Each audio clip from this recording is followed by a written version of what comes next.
Hi guys, and welcome to the 2022 Northern Hemisphere Further Maths Exam 1 Solutions. My name is Darren from mathsguru.com and it's a real pleasure to be able to go through these. Now, these are my suggested solutions.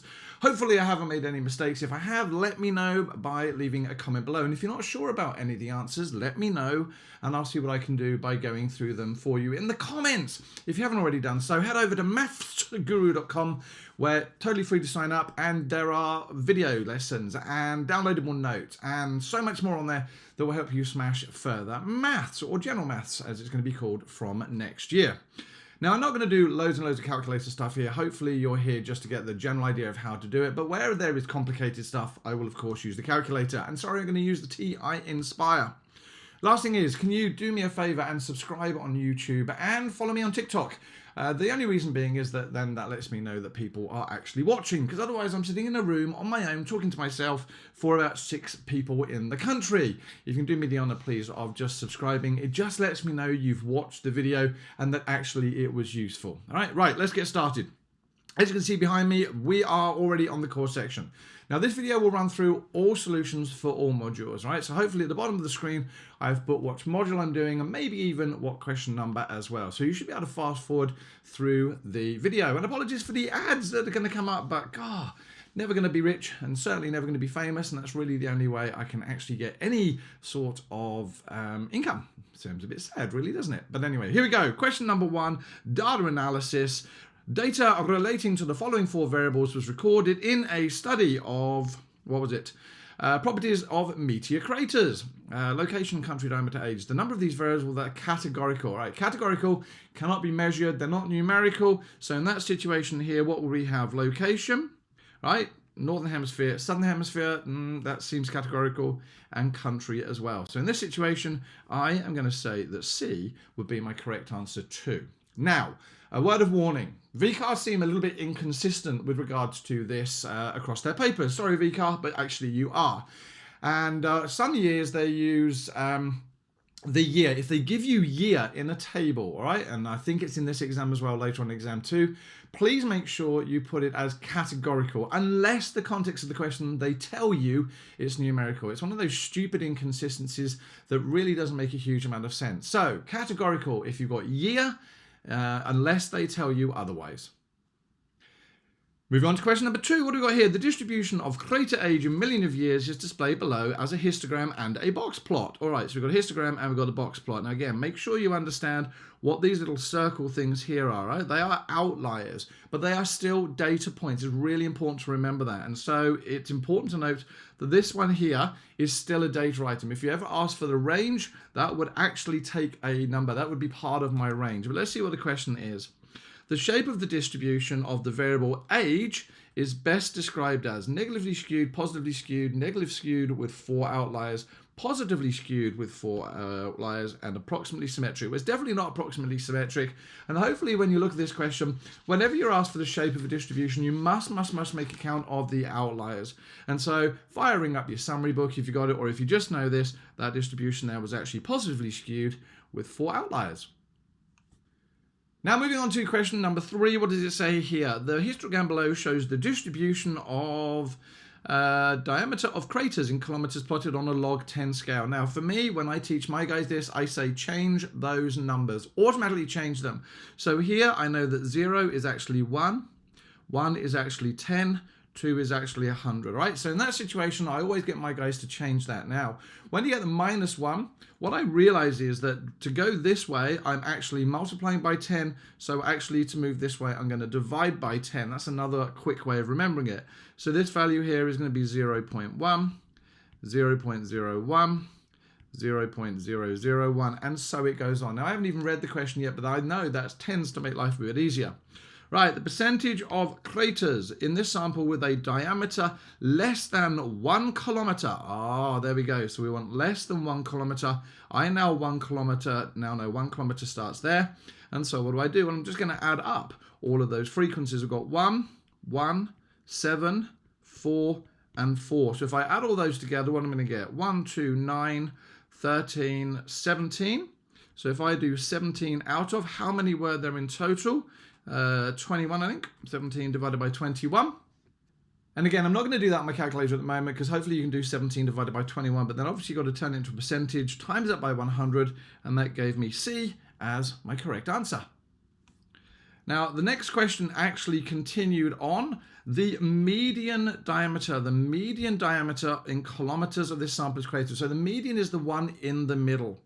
Now, again, the great thing is here, we've now got the numbers. I've written on the frequencies of all of those. We know there are 21 data items. So how do I find the median data item? Well, I add 1, so it gives it 22. And I divide that by 2, which gives me 11. So the 11th number in an ordered list will give me my median. Well, how do we do this now? Well, I've got one number here. I've got one number there, so that's 2 numbers. Add the 7 gives me 9. So up until here, there are 9 data items. Up until here, there would be 9 plus 4, which would be 13. Hold on. So 13 data items. So my 13th data item is here. My 9th one is here, which means my 11th one would be actually in there. So we then would have to read it between 0.01 and 0.1. So let's have a look up here. Is that a solution? Between 0.01 and 0.1 would give me B as my correct answer. What have we got here? Moving on to question number 5. The data in the table below was collected in a study of the association between delivery times of parcels and the delivery distance in kilometers. In this study, the percentage, right, again, we've got to find percentage of parcels. And again, this table isn't in percentages. It says here, what does it have? The number of was collected in a study. Yes, so numbers of. In this study, the percentage of parcels that has a delivery time of 3 or more days was. In study, percentage of parcels that had a delivery time of 3 or more parcels. Well, if I now highlight this, 3 or more days would be these numbers here. So in that situation, I'm going to add those together, which gives me 30. Add how many parcels altogether? Well, in that situation, I would add all of those numbers together. And as it turns out, I've added it up and gives me 90. Now, that would give me a decimal if I put it into my calculator, times it by 100. It actually gives me B as my correct answer of 33%. All right, scrolling to question 6. To investigate the association between the delivery time of parcels and the delivery distance, the most appropriate way to graphically display the data in the table above is, and again, this is very much where you get your summary book and you go, well, okay, what have I got? I've got categorical data and categorical data. And you're going to say, hold on a moment, isn't that numerical? No, this is actually categorical. And again, that's the trick there. So when it's got less than or it's got sort of intervals to, it's categorical. So we have categorical data and categorical data, which when I scroll down this list, and again, refer to my summary book, tells me a segmented bar chart is absolutely the best way to do it. Happy with that? Okay, let's move on. So moving on to question number 7 now. The box block below shows the distribution of bicep muscle circumference in centimeters for a sample of 44 people. And again, they seem to like the bar charts. The box plots in this. Again, we've got some outliers there, and we have an outlier there. That might come important, right? The number of people from this sample with a bicep muscle circumference greater than 22. Ooh, the number of people in this sample with a bicep circumference greater than 22. Well, here is my 22. We're looking for the numbers greater than. Well, actually, in this situation, it just means that, well, if I look there at the fact that I've got one outlier, how many people did it say there were? There were 44 people. One of them was less than 22, which must mean that 43 would be greater than. So I'm just going to circle 43 as my correct answer. The percentage of people from the sample with a bicep circumference between 26 and 34 centimeters is closest to, right? So 26 and 34. So here is 26 and here is 34, right? So 26 and 34. What have we got? Well, I know from looking at this that that's 25%. So I'm just going to draw this in slightly better. So 26 and 34. Here we go. Right. So we've got 25% there, 25% there, and not quite 25% there because we've got these three data items are falling outside. So it's not quite 75%. So we want looking for a value less than 75%. Is that one of my options given? Well, actually, yes, 68%. It's definitely not 50%. It can't be 50% because we've also got this section here to include. So if it was just there and there, it'd be 50%. So we're looking for a value between 50% and 75%. And as I say, I would say D there was our correct answer. Okay, so now looking at question 9, the mean bicep muscle circumference for 44 people is 28.16. The people whose bicep muscle circumference is an outlier are excluded and the mean is recalculated. The new mean bicep. Okay, so what I want to do is go back to my previous diagram.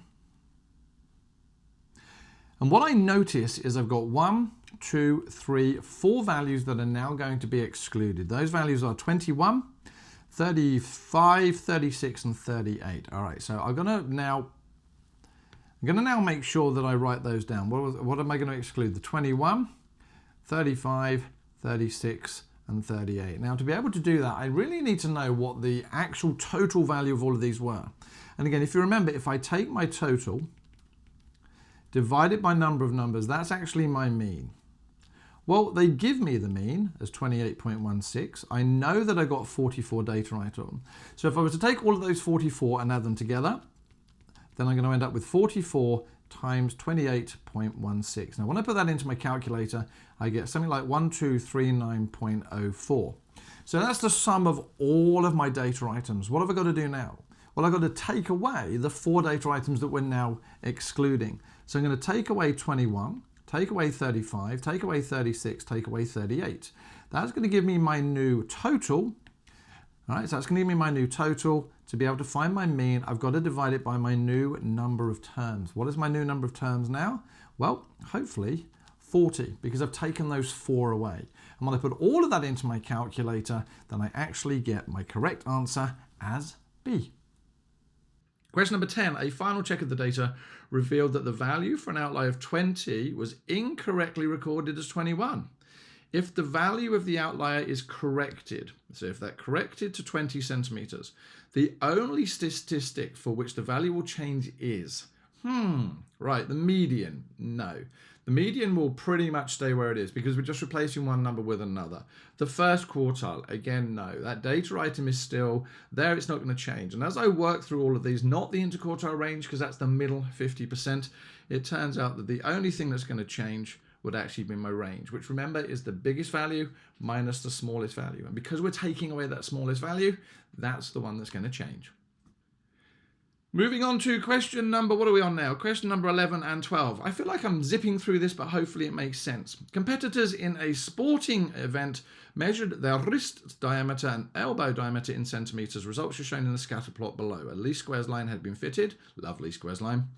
Wrist diameter is the response variable. So response. So that would be my x planetary, which is on my x axis. Let's scroll up a little bit. When the least squares line is used to predict the wrist diameter in centimeters of a competitor with an elbow diameter of 13.4, the residual is. Right, so let me see. An elbow diameter of 13.4 gives me that value there. So if we remember, a residual is the difference between the line of our least squares line and the actual data point. That vertical distance there is our difference. Now, because it's below the line, I already know that the value has got to be negative, all right? Because when we do predicted minus actual, that's going to give me a negative value. So automatically, I can narrow this down to what is it, A or B as my correct answer. There is no way it's 4.5 unless you've misread the scale. So in that situation, B would have to be negative 0.5. The equation of the least squares line is closest to, and they do this a lot in VCAA exams. So the first thing I say to my kids when I do this is be very, very careful. That value there is only the intercept if this value there is 0, and it isn't. It's a common trick they use in exams all of the time. So first things first, I cannot have a value anywhere close to 10.5. So in that situation here, I can already discount this value here. D cannot be 10.5. It can't be 10.4. What else can we discount? Minus 10.4, I don't know. So now what we need to do is we've discounted 2 of my values. I tend to then look at the gradient of my line because that gives me the best indication. And to be able to do that, I tend to choose just 2 points. Now, when I did this with my calculation, I used basically, I always tend to use the endpoints. I use that point there and that point there. So I said, well, if I now look at the gradient, which is rise over run, then my gradient worked out to be 12.25, roughly speaking, minus 10.45. So I read off my vertical values of those points there, and I've divided that by my distance, my horizontal distance. Well, I've gone from 12.5 to 16.5, so my horizontal distance is 4. Now, when I did that on my calculator, out came my gradient of about 0.45. So I scroll down, and normally I look at this and go, but they still gave me 2 more answers. So now we can discount A. We're down to B and C. So it comes down to now, can we work out, roughly speaking, where my intercept is going to be? I actually thought this was quite a hard question, actually.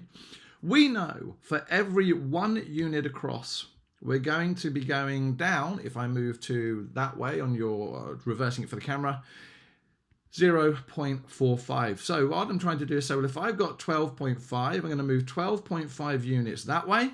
And every unit I move, I'm going to drop 0.45.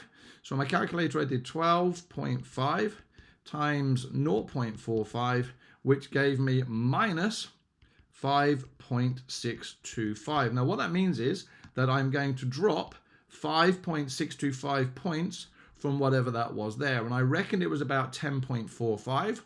I took away 5.625, and that gave me C as my correct answer. And again, a lot of working out there. There may have been other ways to do this, but, well, to me, that's the way that I did.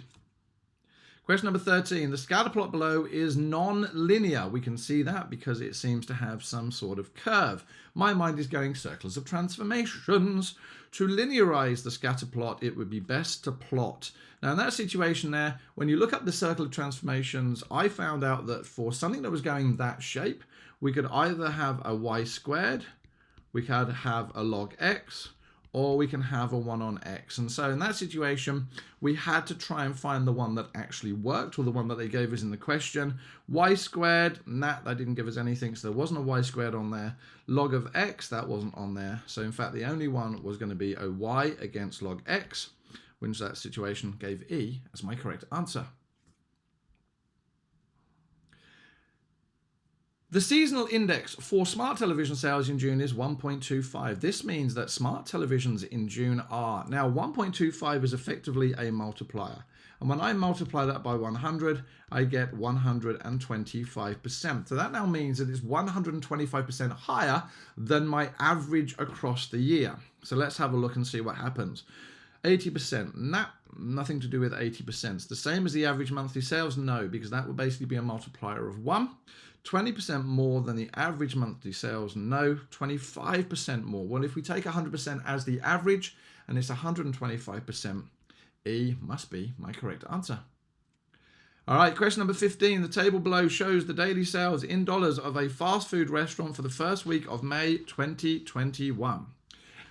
Using 2 mean smoothing with centering, the smooth sales values for Wednesday is, now again, when it's 2 mean smoothing, we are trying to do, I tend to do either side of Wednesday, right? Because if it's an even number of smoothing, it's more complicated than normal.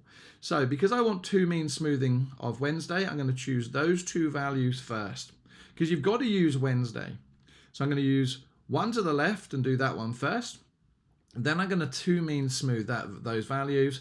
And then because I've got basically either side of Wednesday, I'm going to add them together and divide them by 2. So when I did that, when I took my 2 values here and added them together, I got 9897 plus 11234, and I divide that by 2, gave me 10565.5. So then I did the same with the other side. So I now did Wednesday and the 1 to the right of Wednesday. So that gave me 11234 plus 12678 divided by 2. That gave me 11956. And again, because I've got now to the left of Wednesday and to the right of Wednesday, and I want the center of Wednesday, that's why it's called centering, I add these 2 together, and divide them by 2. So I take the average again and divide by 2, which gave me 11260.7. I can't actually see my calculations, 0.75. And so because it wants its closest to, that would be A as my correct answer. Yep, just checking my working out right. The table below shows the long-term average visitor numbers for a regional art gallery for quarters 1 to 3 and the seasonal index for quarter 3. Thank you very much. They've given me the seasonal index there. The long-term average visitor numbers for quarter 4 and the seasonal index for quarters 1, 2, and 4 are missing. So the seasonal index for quarter number 1. We're going to try and find my seasonal index for quarter number 1. Well, again, using my summary book, I know that I can take my long-term average and divide it by my seasonal index. If I do 11467 and divide it by 0.9569, that is going to give me my, well, most important piece of information, basically 11983. Right, so it's going to give me my average. Yeah, so it's going to give me my number for there. How do I now go back and then I want the seasonal index for quarter number 1? Well, what I'm actually going to do is I'm going to do 12623 and divide it by 11983, and that's going to give me 1.05 and E as my correct number. Now, seasonal indices is all just 2 or 3 formulas in your summary books. All right, once you know what you're doing, bang them in the right formulas, out comes the answer. All right, so there we go. That's the core section finished. Now let's move on to recursion and financial modeling. Cool, could get more excited than this. Steve invests $4,000 in a savings account that pays 2% per annum simple interest. Okay. After how many years will the savings account have earned a total of $400 in interest? Well, I know that interest is given by P, R, T divided by 100, where P is principal, R is the rate in years, and T is the time in years. So in which case, in that situation, I've got the principal of 4,000, times that by my rate of 2, times that by, I don't know T, so we're actually going to try and find T, divided by 100. Now, in that situation, my interest is actually $400. So I'm going to change that to an arrow there. I'm going to put that to 400. And again, when I put that into my calculator and solve it, quite literally just solve, then B is my correct answer. Alana has purchased a new camera. She depreciates the value of her camera using the unit cost method of depreciation. So for every unit she uses it, it's going to depreciate. The recurrence relation models the value of a camera in dollars after N hours of use is given by this. So basically for every hour of use, she's losing $30. Alana intends to replace the camera when its value is 10% of the purchase price. So I'm going to look at that and say, well, what's 10% of 9,000? All right, so in which case that's going to give me $900. So that's how much the camera is going to be worth. If she does this, the total number of Alana will use her camera is, well, that's how much it's worth. So it's actually going to have lost $8,100, right? So we've gone from 9,000 is how much it's worth. She's going to sell it at $900, means she's got $8,100 worth of loss. And she's losing $30 for every hour. So if we now divide that by 30, out comes my value of 270 hours. So it's going to take 270 hours for her to actually lose $8,100 of worth. So in which case E there would be my correct answer. Which one of the following recurrence relations generates a sequence in which values grow geometrically? Now, to grow geometrically, it has to be a nice, smooth curve, right? So we can't do something and add something and do something and add something and do something and add something, or in fact, do something and take something away. It's not going to work, right? So it now comes down to, do you understand what geometric growth is? And in that situation, because these all start with the same value of $4,000, we are looking for a multiplier to be firstly greater than 1. So our multiplier is greater than 1. That's no good to me. That's no good to me. That will come back to, no, that's actually no good to me because that's just going to be linear. Right, so we've got 2 left. Now, as I said here, if we look at E, what would happen there is my money would grow a little bit and then go up. And then grow a little bit and I'm adding $100, and growing a little bit and adding $100, and growing a little bit and adding $100. That there would not be geometric growth because I would need to have a nice smooth curve. So basically I'm looking at having a formula where we don't have any of these pluses or minuses in there. And so that narrows down to just giving me B as my correct answer. Right, moving on to question 20. James invests $30,000 in a savings account. So $30,000 in a saving account. This account earns interest at 4.2% per annum. And that's really important with financial solver questions, all right? Or in fact, finance questions. Here, we've got to make sure that it's per annum. I think there's a question that's coming up in a minute that actually tricks people. All right, it's compounding monthly. Let V represent the balance of this account after n months. And again, months and months, really important to check. Which of the following is a correct recursive calculation for this account? All right, so what we're saying is, which the account earns an interest at 4.2% per annum, compounding monthly. At Vn, represent the balance of this account after n months. Which of the following is the correct recursive calculation for this account? So first things first, what do we want to do? Well, we know that we got 4.2% per annum. All right, now that's going to be divided by 12, which is going to give me my monthly interest rate. Now, when I did that in my calculator, I got 0.35. That's a percentage. So we would need to divide that by 100 and then add on 1 to get me to my multiplier, that thing that goes in front of something else. So let me see. So when I did that, I got 1.0035. So that there has to be my multiplier. Whew. What does that now mean? Well, basically, if we look at my question, the only one that has a multiplier of 1.0035 is actually D.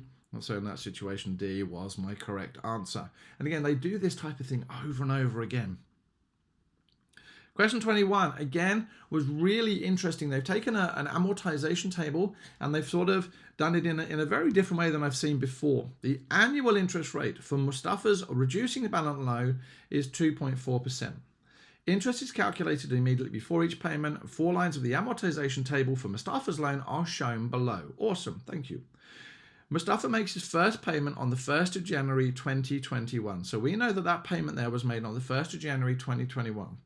He made his second payment on, hold on a moment, what do you mean his second payment? Well, I firstly want to work out, we need to know for an amortization table whether this is monthly, yearly, daily, weekly, quarterly. And the best way to do that is you take your interest and you divide it by your balance to work out what interest was charged, because that's going to give you an indication of whether it's monthly, weekly, daily. So what I did was 600, divided by 100,000, and I times that by 100. And that gave me basically 0.6%. So he, in this payment here, has been charged 0.6% interest. Well, we know almost from the previous part of the question that we had a 2.4% per annum. What number am I going to divide that by to get to 0.6? Well, hopefully then you realize that's actually going to be 4. So basically, he is being charged interest every single quarter. So that means he is going to basically be paying every 3 months. So if his first payment was on the 1st of January, so we've got January, February, March, his next payment will be the 1st of April, which gives D as my correct answer. And again, I really like that question. But again, it comes down to, and a lot of people that I teach always go around, I find it really hard to work out interest for an amortization table. Hopefully you shouldn't. Just take the interest from 1 month and divide it by the balance for the other, times it by 100, and that will give you your interest rate that's been charged, and then sort of backtrack it. Question 22, the balance of a perpetuity. Now again, understanding that a perpetuity means you're just living off the interest. That your principal stays the same is really, really important. All right, so let's see what the question goes on to say. The balance of a perpetuity in dollars from one time period to the next can be represented by a recurrence relation of the form this. So some sort of start value, some sort of multiplier minus some sort. Now obviously that minus B is going to be the interest we're living off. A is my start value. That there becomes the most important part. Now, how do we do that then? The values of A and B could not be. Now, when I do this, I'm actually going to bring up my calculator on this one. Let's actually just clear that one down, because that was from a previous calculation or one that's coming up a little bit later on. So let's just close it down. He says, trying to save it. No, we don't want to save it. All right, let's do one of those. Now, to be able to work out the interest that's being paid on an account, I take the multiplier and multiply it by my value there. So what I'm going to do is I'm going to do 50 123, and I'm going to times it by 1.004. There we go. Now, that tells me that $5,200 tells me I've got $200 in interest. So if I keep taking that $200 out every single month, I'm not going to change my principal value, and so it's a perpetuity. Oh, well, that's what that $200 is. So in fact, this one here is a perpetuity. And the question says not. Which ones of these won't be a perpetuity? So that's not going to work. So what I now do is go back to my calculator. I'm going to copy that down, and I'm going to change, what am I going to change? To 60,000. Right, $240. Again, because that's $240, this is also a perpetuity. So not that one. Right, let's change it then to 200, 123. Times that by, he says, trying to do 1.004. What do we get there? $200,000 and $800. Well, again, if we look, there's my $800. There's my $200,000. C is a perpetuity. Now, again, I can continue doing this, but actually, as it turns out, when you put D into your calculator, if I do 350, 1, 2, 3, and I multiply that by 1.004, out comes 350. So that's $1,400. Well, in this situation, because they're taking out $1,500, they're actually taking out more than the interest they've been given, and in which case that would not be a perpetuity. All right, let's turn the calculator off and move to our next question. Bibi took out a loan of $3,000 from her bank. Interest for the loan is compounded monthly.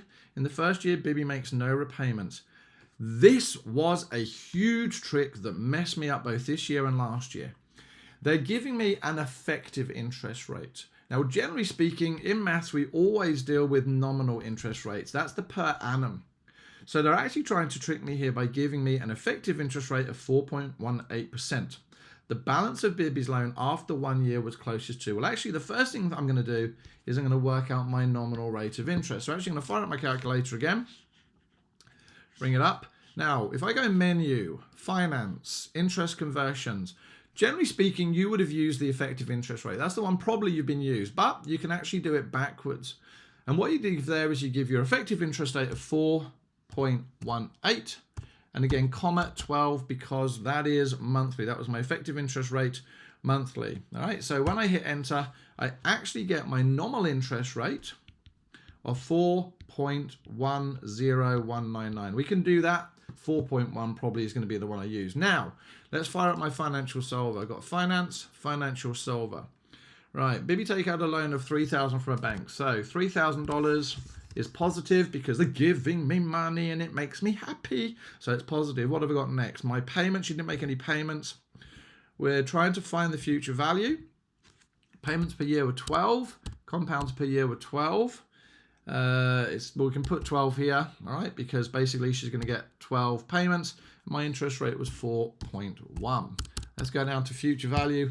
Hit enter, and out comes 3125 point, effectively $34.34. They don't want to have this one here, so let's actually change that to 4.10199, and let's just see if that actually gives us the exact value we got there. There we go.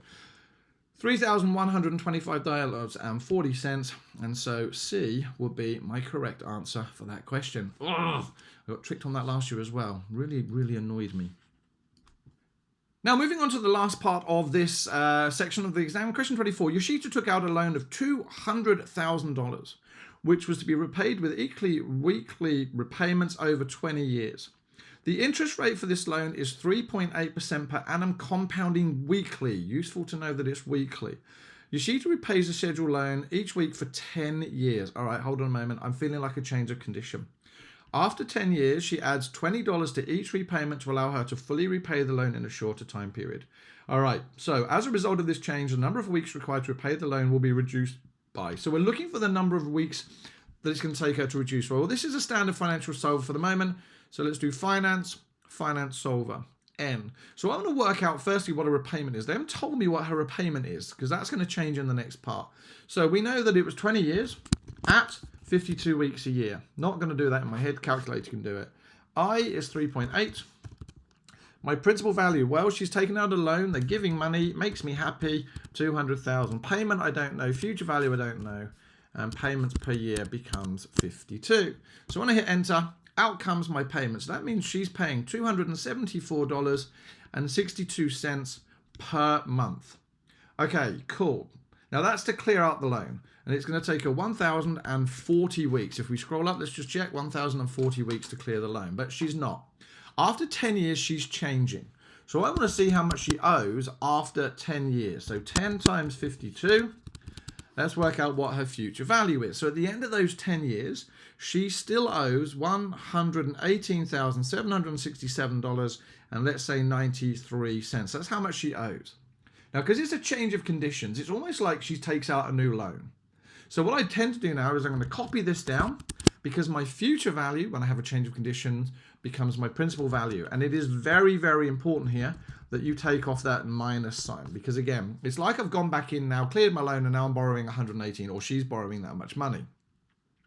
Right, so that's how much she owes. She's going to pay it over 10 years, which is still those 520 payments, but her payment is changing. So she's now actually making that $294 a month. What's my future value? Well, it says she's paying the loan off, so it's going to be 0. And I'm trying to work out how many months it's going to take to do that. And there we go. Now, it's not 477. The number of payments then is going to be 478 payments because she's going to have to pay that extra 0.7 payment. It'll be a smaller payment, but she's still got to pay it. Now, you're going to turn around and say, well, okay, 478. No, because she's already paid, remember, 520 payments in the first part of those 10 years. So when I add all those together, it gives me 998 payments. So that's how long it will now take to clear down the loan. So what's the difference? Well, she was originally going to pay it in 1,040. She's now going to pay it in 998. Take those away from each other. And what do you get? You get 42. Is those one of my answers? A is in fact the correct answer. Again, these change of conditions questions come up ever such a lot. And I make sure that my guys understand how to do those. Right, now I'm going to move on to each of the modules. Again, if you're not doing the modules that I'm doing, by all means skip forward. But if you haven't already done so, please like this on YouTube and follow me on TikTok at Maths Guru. It would be great to see you on there, just so I know that you've actually watched the video.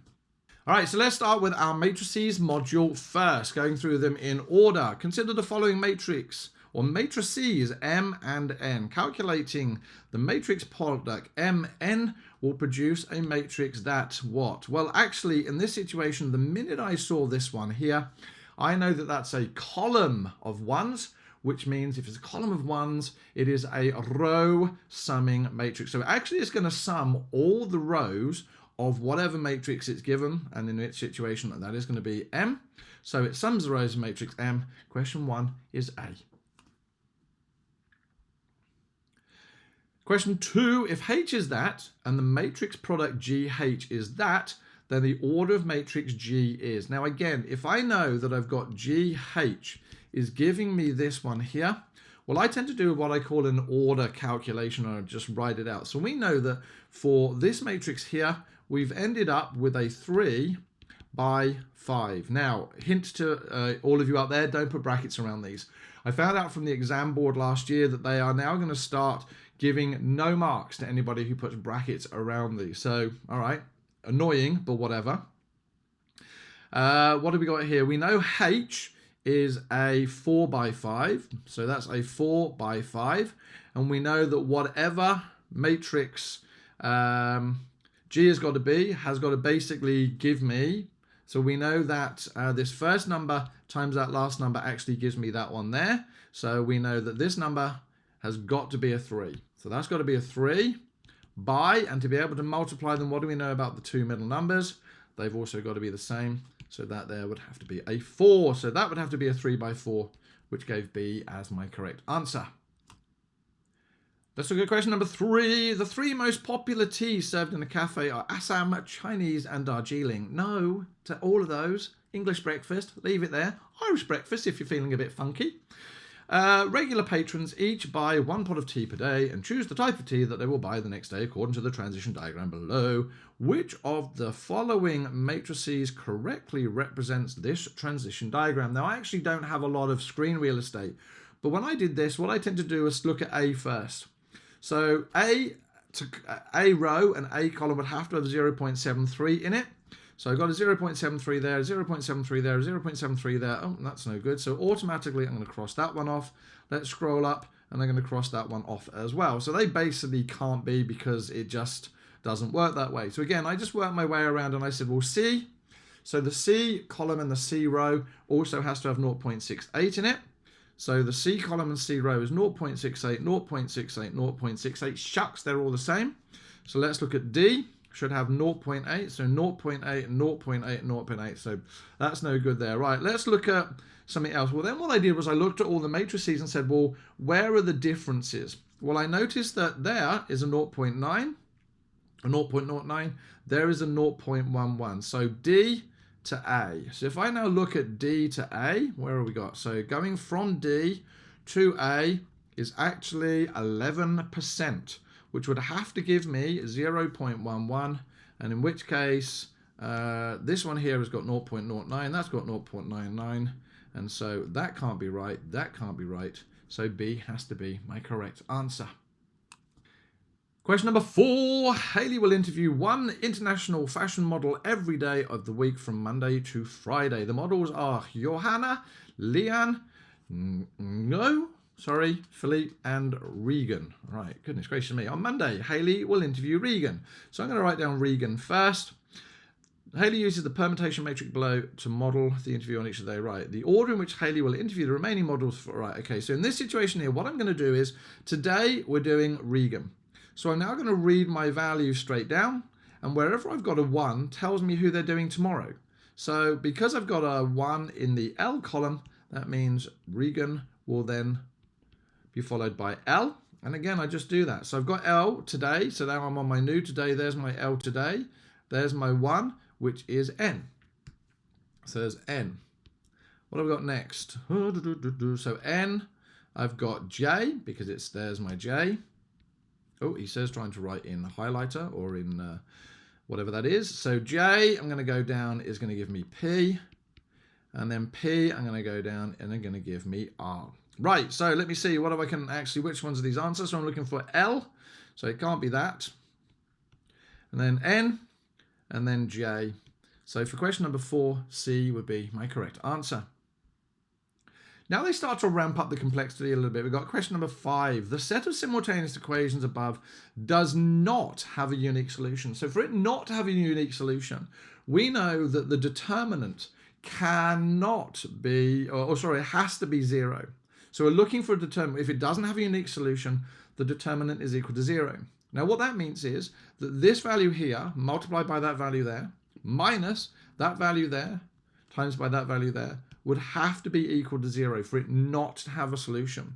So we would have Q times 1.5, let's make that look like a real Q, plus 1.2 times 2.25 would have to equal 0. Now I've made a mistake there and many people are screaming at me. That's actually not plus, because when you do the determinant you actually have to subtract them. My apologies, mine's on something else completely. So you have to take them away.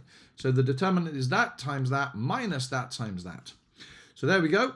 So when I do that, I end up with 1.5Q equals 1.2 times 2.25. Now again, I can fire up my calculator if I want to, just to be able to solve this. So let's turn off my financial solver. Let's do solve. What have we got here? 1.5 times Q. Don't forget to put the time signs in or your calculator gets a bit confused. 1.2 times 2.25, comma Q. Hit enter and out comes Q of 1.8. So in which case we would have to select E as my correct answer. Question number 6. 5 friends, Barvi, Kai, Oscar, Sian, and Xavier play a round-robin table tennis. Oh, my brain's going... Oh, what's my brain going? My brain's going... 1 step and 2 step. Oh, there we go, look. Each friend plays each other's only once. Each game has a winner and a loser. 1-step dominance matrix constructed from the tournament's result is shown below. There we go. A 1 in this matrix shows that the player named in that row defeated the player named on that column. For example, the 1 in row 3. So this is a pretty standard question for which one of the following tables shows the number of 1-step and 2-step dominances accumulated by each player in the tournament. Right, well, first thing is I'm going to add up all my 1 steps. So that's going to be 2, 1, 3, 1, 3. So I'm looking for 2, 1, 3, 1, 3. So, or if I did that wrong, BKOSH, 2, 1, 3, 1, 3, 2, 1, 3, 1, 3. So in which case it's automatically only can be D and E, because if I look down this 2, 3, 1, 1, 3, no, and I'm just second, can I add up properly? 2, 1, 3, 1, 3, yeah.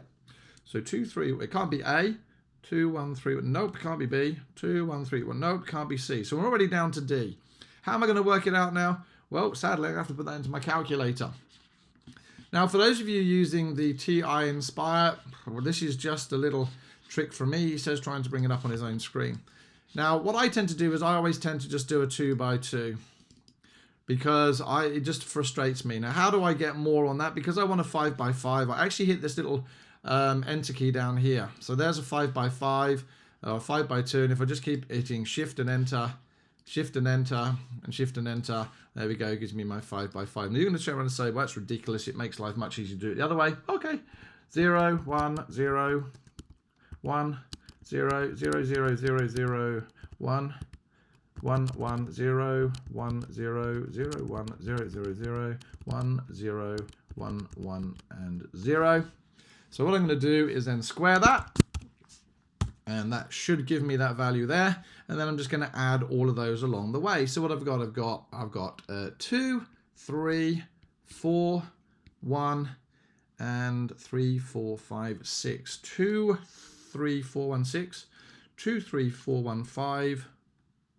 2, 3, 4, 1, 6. There we go. E is my correct answer. That was probably one of the easiest ones I've seen of that type of question. Question 7. A population of nocturnal rodents was resettled on an isolated island and their behavior was monitored for 1 week. During the day, the rodents sheltered at one of the 4 locations named A, B, C, and D. There we go, got A, B, C, and D. On the first day, 40% of the rodents were observed sheltering at location A and 20% were observed at the other one. All right, so on the first day. So what I'm going to do here is I'm going to create a matrix. I'm going to say 40, 20, 20, and 20. Right, the rodents were expected to change the location at which they sheltered each day according to the transition matrix. And we have a transition matrix, thank you. On the second day, 1,000 rodents were observed sheltering at location A. The total number of rodents that were resettled on the isolated island on day 1 was... Well, what I tended to do here, what I did here was I said, okay, I'm going to take my transition matrix. All right, so there's my transition matrix, and I'm going to multiply it by my percentages on day 1, because that then will give me my percentages on day 2. And again, without making this video too much longer, hopefully you guys can actually put into your calculator this and multiply it by that. Now, when I did that, my values came out as 50%, 34%, 24%, and 12%. And there may well be other ways of doing this. This is just the way that made sense in my head. So it said on the second day, 1,000 rodents were observed sheltering at location A. So we know that 50% of the rodents that we started with, or that were in total, basically were at location A on the second day. So if 50% of my rodents, let's call my R, was equal to 1,000, then we know that R in that situation would be 2,000. So there were 2,000 rodents in total, which gave me C as my correct answer. Question number 8 was disgusting. Took me way too long. And again, as I said in previous parts of the video, you know, for the last parts of the questions, I tend to come back and do those last because they take time. They're designed to take time. They're designed to trip people up. They are designed actually to stop people from scoring highly, because a lot of people will get to question 8 and go, right, I've got to do this. I've got to do this. It's worth 1 mark. If you lose 7 marks in your next module, then you're down by 6. And what I mean is that you could lose this 1 mark and gain the other 7. It doesn't make any sense to spend too long doing these questions. So in an exam, have a go at them. And then if you're not getting there straight away, come back to it. Yeah. If all else fails, guess. Now, as it turned out in this question here, we were looking for some way to sum. I'm not going to read the whole question, but we were looking at some way here to sum or to multiply these 2 matrices together in some way. And that was the trick to the question. All right. Which of the following matrices displays the time it would take Devi, Eric, and Fong working individually to service all the alarm systems? Now, the exam feedback said the answer required T, U, and V. to be in the rows, right? So if you understood the idea of the question, this actually had to be on the rows, not the columns. And to be able to do that, you had to actually transpose that. You had to do NT. Now, when you did that and you multiplied that by M, then what you actually ended up with, and this is a bit of a cop-out for me because it takes so long, right? You would actually get D. But the trick to the question was realizing, as I said just a moment ago, that to be able to do this, you actually needed T, U, and V to actually be the rows of the matrix, not the columns. Otherwise, it wasn't going to work. The context of the question just wouldn't have worked. And welcome to the Networks and Decision Maths if you did this module. Now again, can you like me on TikTok and follow me on TikTok and sort of subscribe on YouTube if you're watching these videos? It's turn off notifications. It just lets me know that people are actually watching these videos and that it's, you know, my time and sitting here talking to myself is actually worthwhile. All right, please, very small thing for you to do, but it actually means the world to me because very few people watch my videos. Right, question number 1. Maybe that's why they don't watch my videos. Anyway, question number 1. The graph below has 7 vertices labeled M, N, O, P, Q, R, and S. So M, N, O, P, Q, R, and S. Thank you very much. Which of the following edges is a bridge? Now, the bridge connects to separate parts of your graph or what have you. And so as far as I'm concerned, there is only one answer. The bridge is connecting this one here to that one there. So it would have to be PQ. D would be my correct answer. A manufacturing business employs 6 different drivers to deliver their products to 10 different stores. So we've got 6 drivers and 10 stores. The delivery structure could be represented graphically by a spanning tree. No, a spanning tree is just the connections between places. It doesn't tell me how the drivers can go to the stores. That wouldn't help me in any way, shape, or form. An Eulerian trail? No, again. A Hamiltonian path? No, because again, that's just how one person could get between all of them. That's not interesting. A complete graph is where every driver would go to every place, and that's not what we need. And so actually, by a process of elimination, it's going to be a bipartite graph because you've got 2 sets of things happening. You've got your drivers and you've got your stores. And if you remember, you know, you can have drivers going to different stores. And so because you've got 2 things or 2 choices, it's probably best to have a bipartite graph. Now, looking at question number 3, it basically is every reason I dislike networks on the planet. Okay, so you've got 4 diagrams or 4 graphs there. How many of the graphs above have an Eulerian trail? Okay, so I have the textbook in front of me now, and I'm reading. An Eulerian trail follows every edge of a graph. An Eulerian trail will exist if the graph is connected. Okay, thank you very much. And has exactly 2 vertices that have an odd degree. So when I do these questions, I add up all the degrees. So that's 2, 2, 2, and 2. Okay, we'll have exactly 2 vertices that have an odd degree. No, not that one.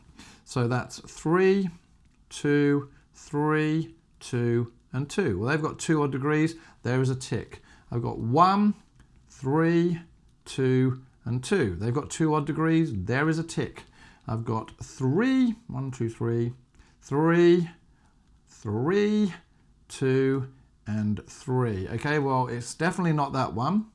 And so you'd believe, you're like, oh yeah, great, it's 2. But then again, you move on. An Eulerian circuit is an Eulerian trail. Oh, hold on a moment, a circuit's a trail. All right, and it's an Eulerian circuit if the vertices all have an even degree. So there we go, that was also an Eulerian trail. 1, 2, 3, D was my correct answer. I wonder how many people that tricked. The diagram below shows the lengths in meters of cables connecting 9 internet ports on the computer network in a business. The internet ports are labelled A to I. The business is planning to replace the cables in the computer network. The minimum length in cable, all right, this seems to me like a wonderful Prim's algorithm question required to ensure that all 9 internet ports stay connected is. So what I'm going to do is I start here. So there's 10. Every time I get to a vertex, I then look at the smallest that's coming off of those vertices. I've got 13, 14, 15, and 13. So I'm going to choose 13. Now, again, what I look at here is I say, well, what have I got coming off? I've got that value coming off of B, that coming off of B. I've got that coming off of A. I've got that coming off of G. I've got that coming off of G. Which one of those is the smallest value? Well, again, hopefully, if I've done this correctly, that is going to be 13 again. And now every time I add a vertex on, I check again. 14, 16, 14, 15, 14, 16. All right, so again, let's choose, what am I going to choose there? Probably one of my 14s. So there's a 14. Now in that situation, I've now got a 14. I can't choose that one there because it would create a loop. I can't do that. Can't choose that one there anymore because it would create a loop, as would that one. So I've really got a choice of 18, 16, 10, and 14. And so in that situation, I would choose 10.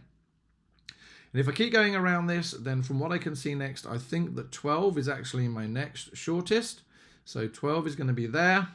And then what have I got? Well, I've got an 18, an 18, and an 18. I can't use the 16. Remember, I can't do that because then I'd end up with a loop. That's no good. So I've got this 18, I've got this 18, or I've got this 18 to choose. Doesn't really matter which one we choose. So I'm going to choose that one there. And then the chances are we would just have the 17 there. So there's my Prim's algorithm. They are all now connected together. All right, so we've got, how many vertices did we have? We had 1, 2, 3, 4, 5, 6, 7, 8, 9. So we should have 8 edges. 1, 2, 3, 4, 5, 6, 7, 8 edges. There we go. And so when we add all those together, then what I get is 107, which is B as my correct answer. And again, when I say add them all together, quite literally do 13, 14, 10.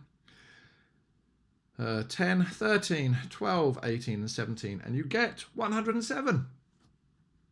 Moving on to question 5. The map below shows 6 campsites labelled A, B, C, D, E, and F, which are joined by paths. They are indeed. Which of the following graphs could best represent the map? Now, what I tend to do there, then, is look at things that are different. So I tended to look here and say, well, was there a loop between B? Was there a loop around B? Well, there actually is, because I've got a loop here. So that would suggest automatically that A cannot be true. So A can't be right. What else have we got here? What now? If I'm looking at this map now, I've got, what did I have? I had 2 connections between A and F. Do I have 2 connections between A and F? Well, there's one way to go between A and F, and there's another way to go between A and F. So yes. Do I have 2 connections going between F and D? Or sorry, do I have one going from F to D? Yes, I do. What else have I got here? How many ways have I got going between B and C? Well, I've got one way here, and I've got another way here. So there should be 2 ways connecting B and C.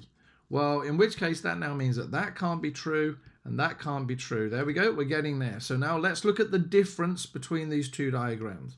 What is the difference? Well, I seemingly have, the only difference now is the number of connections between A and D. So let's look back at my diagram. How many ways are there of me going from A to D directly without passing through another vertex? It appears there's only one way. So in which case, that narrows it down and gives C as my correct answer. Moving on to this question here, my heart sinks already because I'm fairly sure it's an algorithm, a Hungarian algorithm. But anyway, the 5 builders, Amanda, Amidia, Boris, Cleo, Drew, and Enzo are working on a construction. The construction has 5 components that must be completed. Each builder will be allocated only 1 component. The table below shows the time and hours it would take each builder to complete each component. The components of this construction must be completed in numerical order. Must be done 1, 2, 3, 4, and 5. Okay. Each builder will be assigned to 1 component to ensure that construction is completed in the minimum time possible. All right, minimum time possible, Hungarian algorithm. So the first thing I'm going to do is I'm basically going to look at each row, and I'm going to take away the smallest value from each of those. So that's 5. So that's going to be 1, 1, 0, 2, and 2. Now let's look at the next row. What's the smallest value? It's 4. So let's take 4 off of all of those. It's going to give me 1, 3, 2, 3, and 0. What's the smallest number on there? Is 5. That's going to give me 3, 0, 2, 0, and 4. Take 6 off of those is going to give me 1, 1, 2. What's it going to give me? 0 and 0. Taking 6 off, and take 4 off of those is going to be 0, 0, 0, 1, and 1. There's not a lot of room here, but now let's see what is the smallest number we can draw the lines through. What's the minimum number of lines I can draw to get all of this into one diagram? There's 1. There's another. That's 2. 3, 4, 5. And actually, as it turns out, they've actually done the hard work for me. Well, that actually is true. That's the way it is. We don't have to do the next step of the Hungarian algorithm. It actually fell out in one. So what I tend to do now is I highlight where all my zeros are, because if you remember, those are the tasks that can be allocated to the people. And so there we go. Now, I'm now going to list my people. So I'm going to list my tasks. Sorry, 1, 2, 3, 4, and 5. And then I'm going to list my people. And let's see who can do task number 1. Well, there's only one person who can do task 1, and that's in fact Cleo.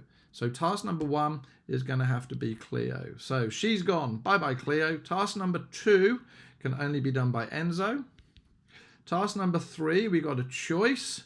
Task number 3 can be done by, well, if I actually go to the task number 4, Enzo's already done task number 4, so that's no longer in play, which means the 4th component must be done by Drew, which means it cannot be done by, 3rd component can't be done by Drew because he's going to have to do the 4th, which leaves Boris is going to do my 3rd component.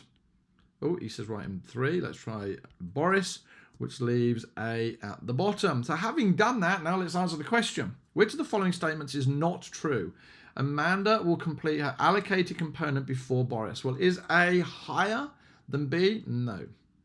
Right, so in which case, oh, hold on a moment, that seems to be the correct answer. Whew, a lot of work for that one. Let's see. Boris will complete his allocated component after Cleo.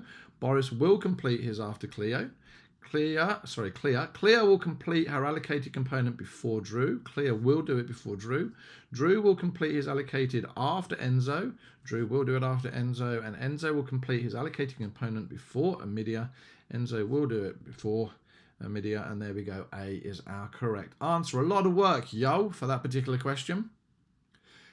Question number 7. Yay. Oh, this is not a lot of fun. But anyway, required a little bit of thought. The flow of oil through a series of pipes is shown on the network below. So we're going from our source, we're going to our sink.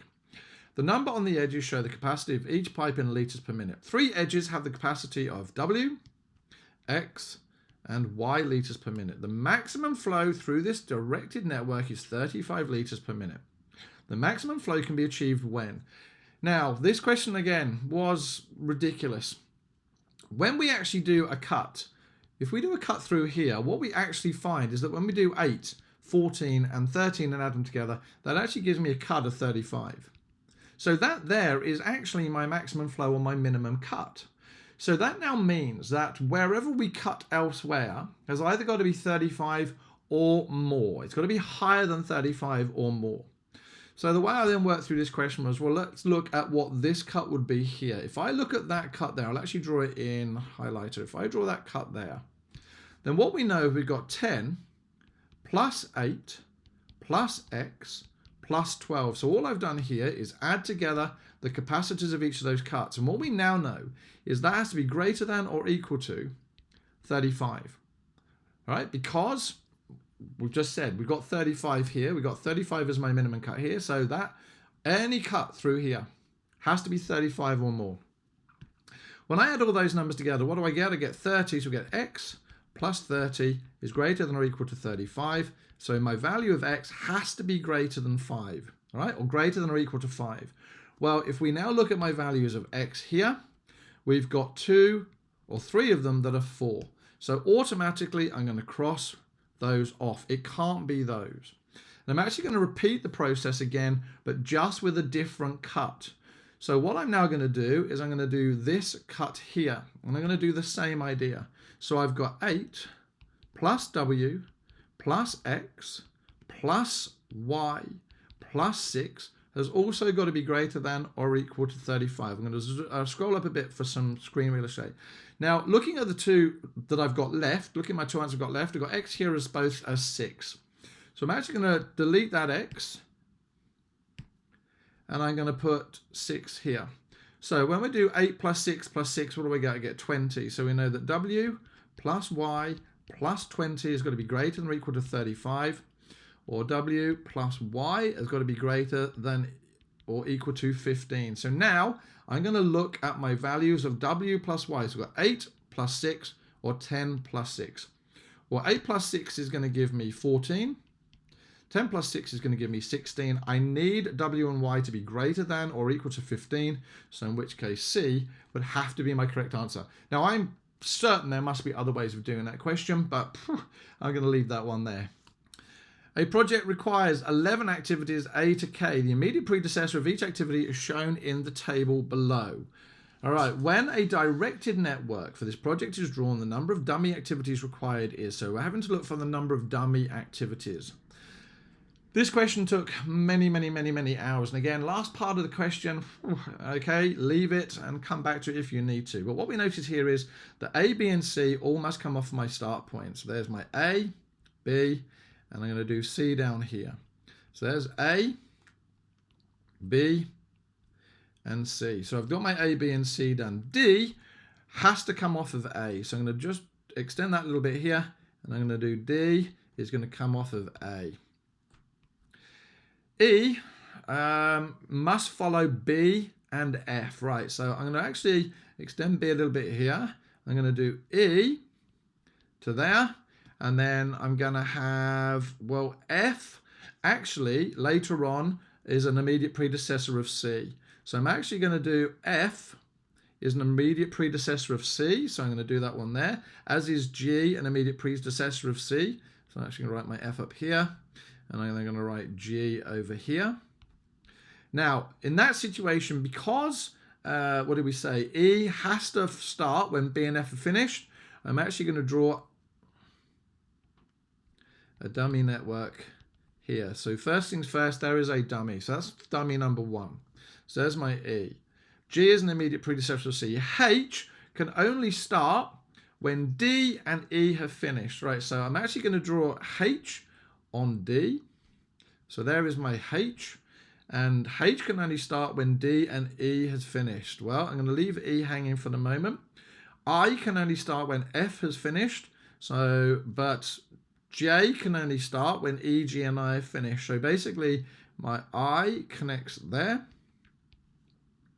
And my J, so K can only start when H and J are finished. So H and J must be immediate predecessors there of K. So there's my end. Well, I've got this E just sort of hanging there, right? And so actually, as it turns out, there has to be a dummy here and a dummy there. Now, when I originally drew my diagrams and I did lots and lots of these, I kept connecting D to the end of E for some reason, but you can't because the diagram basically doesn't have that happening, all right? This question I thought was actually really hard. So the correct answer as per VCAA was actually C. That was in fact the correct diagram. That's, by the way, got to be J. And hopefully you got that. If not, I don't really know what to suggest. Sorry, guys. Now, moving on to my geometry and measurement module. Again, if you just joined me for this, please do me the honor of subscribing to my YouTube channel. Turn off notifications. It just lets me know that you're watching. And follow me on TikTok if you can. Again, this is pointless. On my TikTok, I've got like 6 TikTok followers. It just shows me that people are watching, that actually this has been useful, which is why I keep doing them. And hopefully at some point I'll do the 2022 November paper. I tend to try and do those the night they come out. So fingers crossed that's going to be useful as well. All right, measurement and geometry. I tend to like this module. I tend to find it's the easiest of all of them. But anyway, question number 1. In triangle ABC, the value of tan theta is, right, well, there is my theta. I know that tan theta is opposite over my adjacent. So which one is my opposite side?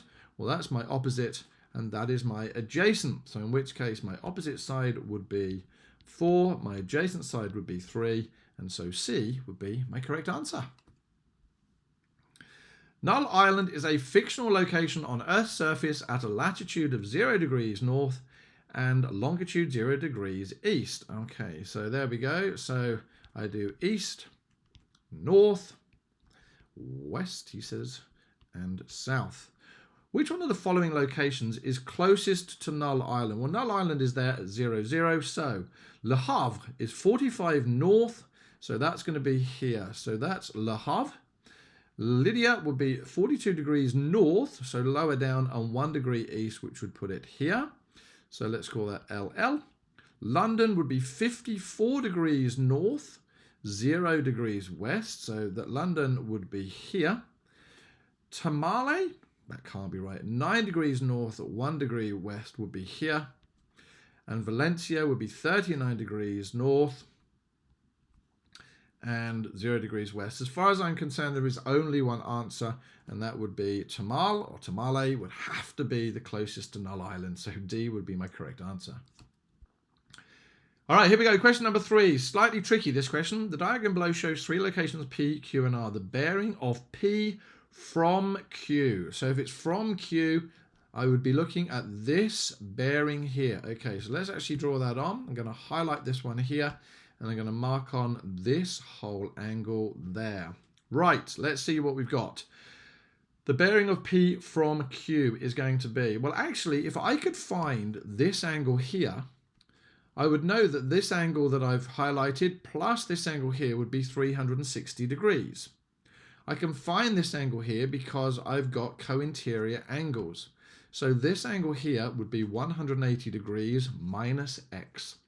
So therefore, if I've got my whole circle is 360 degrees, and I minus what I've just got there, which is 180 minus x. Now again, the trick there is to make sure you put it in brackets, because when you multiply it out, you're going to get 360 minus 180 plus x, which is going to give you 180 degrees plus x. So if I do 180 degrees plus x, that is going to give me B as my correct answer.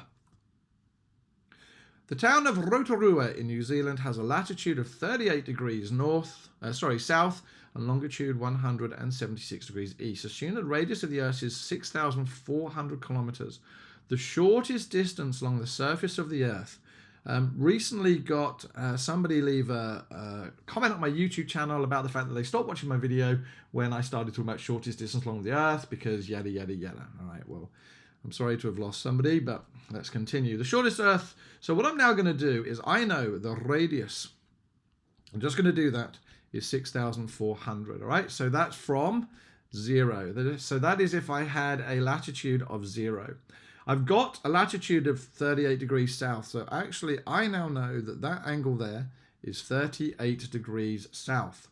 Why is this important to me? Because I actually have a sector, all right? Or more importantly, what I'm trying to find there is that arc length, all right? The shortest distance is going to be the arc length between those two there. How do I find the arc length? Well, my arc length is going to be equal to, right, well, how am I going to do this?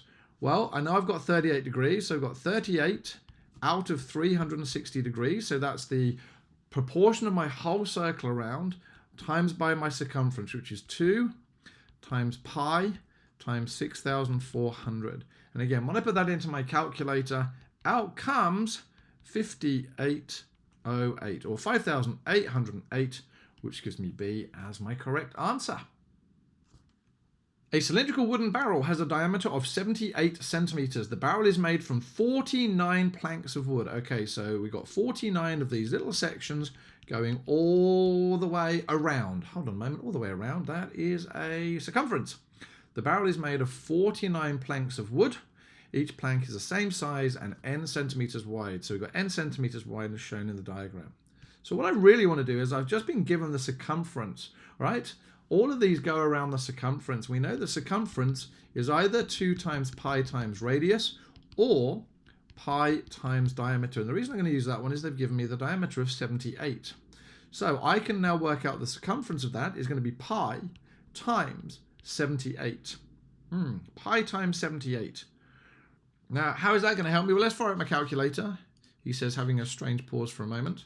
So if I now ignore that altogether, because that was work from the previous section. So pi times 78 is going to give me 78 pi. Thanks, calculator. Let's do that. So that's basically 245.044 rounded in centimeters. Well, I've got 49 planks that are making up that. So if I divide that by 49, and likewise hit enter, then I get 5.00009. All right, so therefore we know that n is equal to 5. And so C would be my correct answer. Now looking at question number 6. A boat leaves a harbour and travels 3 kilometres due east to Dangerous Reef. There is Dangerous Reef. and there is my harbour, and that's 3. It then travels 4 kilometres to Green Reef on a bearing of 256 degrees. Well, I know that that's sort of around here. If I did that right for the camera, I don't think I did. And so basically that's going to come somewhere down here. And I'm going to draw my dot. What is that? To Green Reef. And it travelled 4 kilometres on a bearing of 256 degrees. So I know that this angle here is 256 degrees. The boat then leaves Green Reef and returns back to my harbour. The right distance between Green Reef and the harbour is, so I've got to find this distance here. Well, hold on a moment. I've got a side length and I've got a side length. Wouldn't it be good if I could find that angle there? Well, yes, I can, because I know that this is a right angle. I know that this angle here is 256 degrees. So if I now do 360 minus 90 minus 256 gives me the internal angle there of 14 degrees. Now I've got an angle in between two sides, which means I can use my cosine rule. If you remember that, c squared is equal to a squared plus b squared minus 2ab cos the angle, or the included angle. So in this situation, c squared would be equal to 3 squared plus 4 squared minus 2 times 3 times 4 times the cosine of 14. Now, if you're wondering what the dot is at the bottom, that's just the UK. We put times is down there because they get confused with x's otherwise. But otherwise, we end up, when I put that into my calculator, I get c squared was equal to something like 1.713. And a lot of people sadly forget to square root it, which gave c as 1.31. And so A would be my correct answer. Question number 7, the triangle ABC is similar to triangle EDC as shown in the diagram below. The length of CD in centimetres is. Well, if they're similar, I know the angles must be the same as well. So this angle here is 40, that angle there is also 40. Right, so what is this angle here going to be? Well, if we know that this corner angle here is 60, that corner angle there must also be 60 degrees. Can I find everything else? Well, I can. I can find out that this angle here then would have to be 80 degrees. Now, why? Because this is a sine rule question. I know I've got a side and an angle, or its opposite angle. If I want to find the side length CD, I've got that side I'm trying to find, and I know that that angle is 80. So what I can now do is say that 12 over the sine of 40 is equal to, let's call this x, over the sine of 80. And so putting that into my calculator, which will solve quite nicely, it gave me 18.39, and so A was my correct answer. All right, question number 8. I think this is probably one of the easier questions in this, of all the last questions of the modules. We've got the top of the glass is shaped like a cone. Here is my cone. The height of the cone is 8 centimeters as shown in the diagram below. Liquid is poured into the glass and fills 2/3 of the volume. So we now got a new cone in here that's 2/3 the volume of the cone. The height of the liquid inside the cone in centimeters is closest to. Right. So here is, I'm going to say my full cone.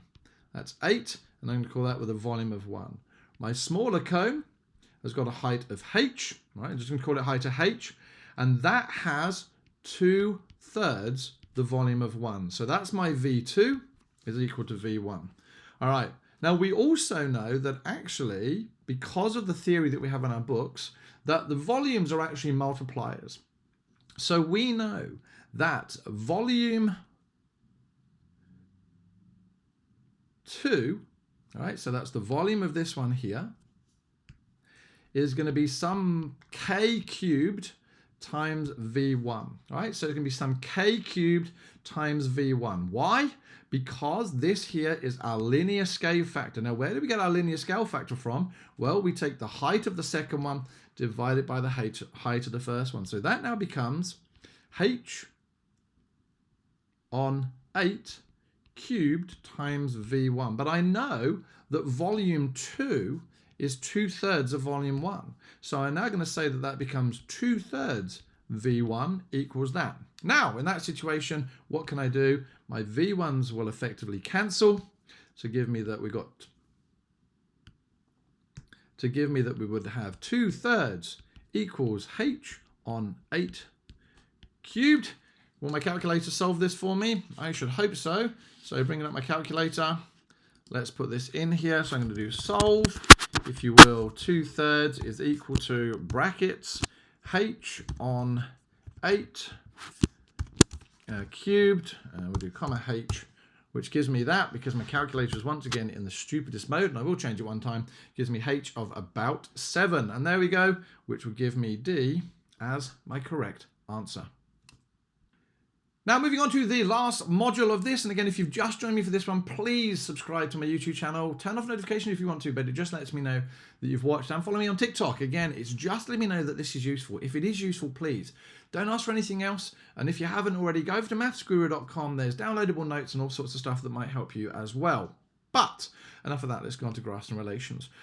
The equation of a line that passes through the points 0, 5 and 2, 5 is. All right, so what I tended to do with this question here was just a very quick sketch, because I know that 0, 5 is here, and 2, if that was 2, 2, 5 is actually here. Well, hold on a moment, that's a horizontal line. And horizontal lines always have the equation y equals. And because the y values in each of these were actually 5, then it basically left it that the answer here was B for my correct answer. All right, nice. And well, I actually thought that was quite a tricky question for a first one. But anyway, let's move on to the next one. Question number 2. The graph below shows the altitude of a hot air balloon over a 17-minute period. The total time in minutes the hot air balloon has an altitude of at least 300 meters is closest to. Right, at least 300 meters. So what I'm going to do is lean forward a little bit, and I'm going to do a dot. And I'm going to try and draw a line all the way across and see if there we go. So that will actually make it straight for me, and I'm going to move it up into position. He says trying to move it up into position. Come on, play nice. There we go, 300. So what I now need to do is effectively read off those values. And what we notice is it's going to be all of this point here and all of that point there. So if I now read off, well, this line comes down here at 3. So it starts at 3 and it ends at pretty much 8. So there's already 5 minutes there. But again, we've got this point here of 11 and this point here, which is just short of 16. So we'll say it's 16, which is going to give me another 5. And so roughly speaking, adding those together gives me D as my correct answer. The average speed in meters per minute at which the hot air balloon descends during the period from 5 minutes to 9 minutes is closest to. All right, so going back to this from 5 minutes, where's our 5 minutes? Our 5 minutes is the top here, and our 9 minutes is the bottom here. So what I actually did was I read off my coordinate values. And my coordinate values were, at 5 minutes it was 390, so 5, 390. And this one here was what, 8, 270. So having written that down, and obviously I've got to flip back to my screen, then I know that the average speed is basically the gradient between those 2 points. So if I use my gradient of y2 minus y1 on x2 minus x1, gives me 390 minus 270 divided by 9 minus 5. And again, putting that onto my calculator actually gave me 30. And so the correct answer for 3 was B. Question number 4. A bag has different prices for its small and large handbags. The total cost for one small handbag and 2 large handbags is 385. So one small plus one large is equal to 2 large is $385. The cost of a large handbag is 3 times that of a small bag. So large is equal to 3 smalls. Right, the cost of a large handbag is, well, if I know that an L can be replaced with 3S, then 2 L's is going to be 6S. So I can now turn this equation here into one totally comprising of S's. So we would know that S plus 6S would give me 385. 7 S's would be 385. When I put that into my calculator, S comes out to be 55. Now again, the trick of the question here, didn't want a small handbag. We wanted the large handbag. So if I knew that the small handbag was 55, a large was going to be 3 times 55. So my large one is 3 times 55, which again, when I put that into my calculator, gave me $165. Anna makes and sells fruit smoothies. The revenue in dollars made from selling 100 smoothies is $750. So that means that she gets $7.50 per smoothie. So she's going to get 750 divided by 100, which gives me $7.50 per smoothie. Okay, the cost C in dollars to make N smoothies. Now, the reason I've worked out one smoothie is because this equation here is per smoothie. Is given by, to make a profit of at least 2,000. If you remember, our profit is given by revenue minus cost.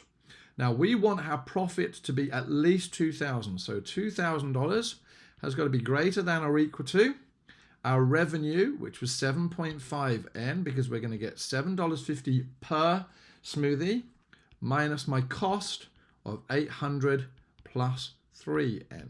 Now again, when I put that all into my calculator and solve it, N would have to be greater than or equal to 622.22. And again, you can put all of this into your calculator. It will solve it for you. Even if you put that as an equal sign, that's fine. It will solve it. You've just got to remember it's a greater than or equal sign. So we're looking for the first number that is bigger than 622.22, which would give me D as my correct answer. All right, question 6. The graph below shows the relationship between y and x cubed. All right, which one of the following graphs shows the relationship between y and x? Well, I know that because this is a straight line, then we can work out the equation that relates those two together, because we know that we have the gradient is y equals mx plus c. Well, because it goes through the origin, that value of c is actually 0. So we're going to say that my y is equal to my gradient. Well, it's the rise divided by the run. Well, it's got one rise for 4 run, so it's going to be quarter times. And the trick here is it's that x is saying whatever's on your x-axis. And we've got x cubed in this situation. So x cubed. So we now know that our equation is given by y equals a quarter of my x value cubed. So we know that for this, we've got y is equal to 1/4 x cubed. If I can put my x value in, and my x value is 2, and my y value comes out as 2, then that's going to be correct. So we're going to do y is equal to 1/4 of x, which was 2 cubed.